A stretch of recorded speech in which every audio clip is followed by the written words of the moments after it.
তুমি এসআইআর করতে 2 মাস টাইম নিলে, আর বাদ দিতে 1.5 কোটি লোককে 1.5 দিন টাইম নিলে। এআই কে দিয়ে করিয়েছো। এটা বড় কেলেঙ্কারি। ভ্রষ্টাচারী হোম মিনিস্টার, রিজাইন করো। You must resign. তোমার পদত্যাগ চাই, তা নাহলে ভারতবর্ষের মানুষ তোমাকে পদচ্যুত করবে।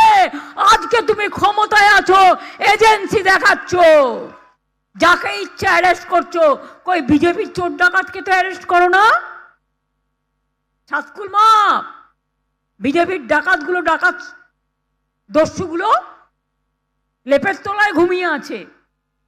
তারা নাকি ওনার বাচ্চা, বাচ্চা না চৌবাচ্চা। জিজ্ঞেস করুন ভালো করে, ওদের ডাকাতগুলো বাচ্চা না চৌবাচ্চা? আর মানুষের কোনো দাম নেই? লজ্জা করে না? আজকে বিএলএদের আমি বলবো, সব জায়গায় ক্যাম্প করে বসে থাকুন।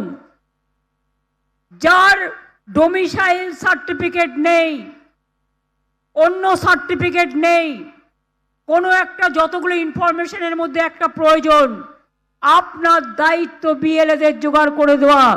এখন আমাদের কোনো পিকনিক নেই, কোনো উৎসব নেই, একটাই উৎসব, গণতন্ত্রের উৎসব আর বিজেপিকে বিসর্জনের উৎসব।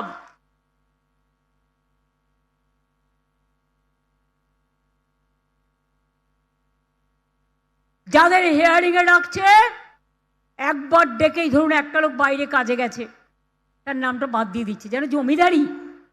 কোথায় ছিলে স্বাধীনতা আন্দোলনের সময়? জন্মই হয়নি ওগুলোর তখন। বিজেপি পার্টির জন্মই হয়নি। স্বাধীনতা আন্দোলন করবে না, জাগরণ করবে